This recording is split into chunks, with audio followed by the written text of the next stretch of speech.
She runs a lifetime best of 10.83 in that race.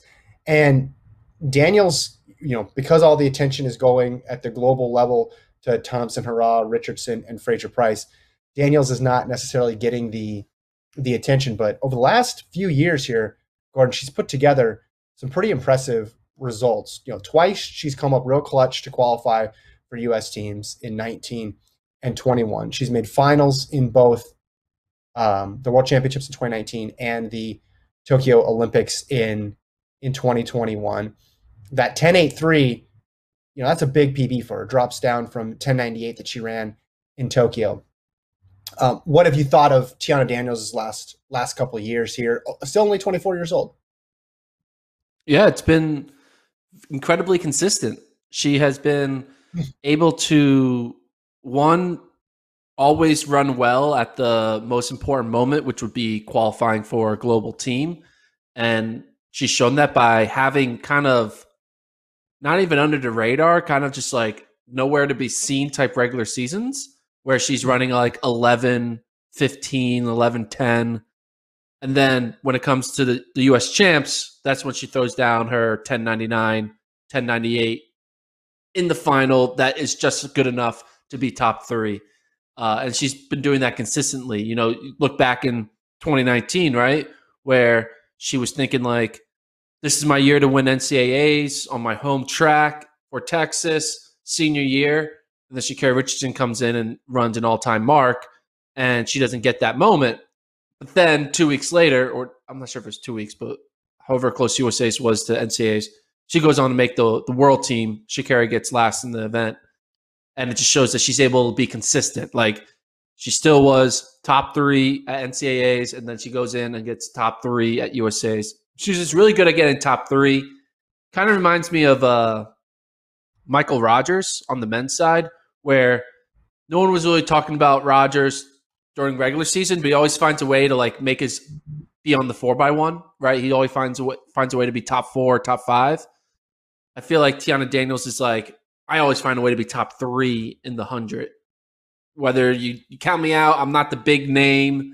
I'm just kind of running on the side here. But then on race day, I find a way to finish top 3 in the final, which is pretty impressive. And now she's getting a time to her name, right? Before she was just 10.99, 10.98. There's a lot of women who've been doing that. A lot of college women can do that.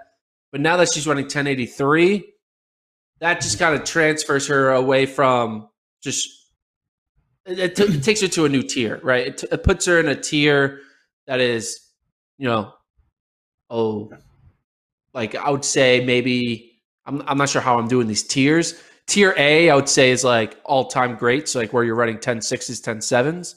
She's now in tier B, where she's like this era great, where you can run a 10.8, you can run a 10.9 whenever you need to do it, and you can make teams. She's like in that like second tier of I'm good for this era, which is hard to do. Not many people do that, right?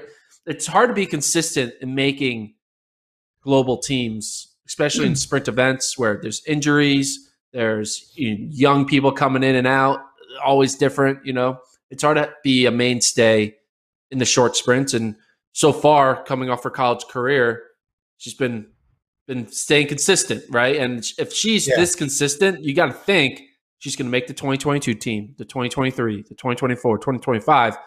And if you're making like 5+ straight global teams, that's a hell of a career. Yeah.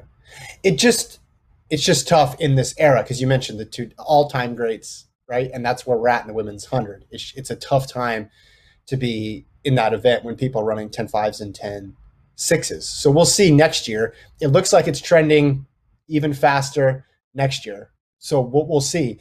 But if we go back even a little bit in time, 10.8s are really good. 10.8s can get you medals a lot of the time. And maybe just as it was wild that things got super duper fast this year, maybe during that window that you're talking about, excuse me, things won't go as quick. Maybe we'll hit a point and then it will settle down a bit. And if she can get into the 10.7s, then you're looking at medals. But it's just tough to forecast. But I think the consistency is the key part here, right? Yeah, it's showing up when it matters most. It's not putting out a flash fast time in April, or it's able to run fast at the right moment. She's been doing that, and she's now proven it. I guess it's only been 2 years because 2020 didn't count, but Yeah. she's ever since she went pro, she has yet to have like a bad year, which is good. And it's Mhm. been 3 Yeah. years now, so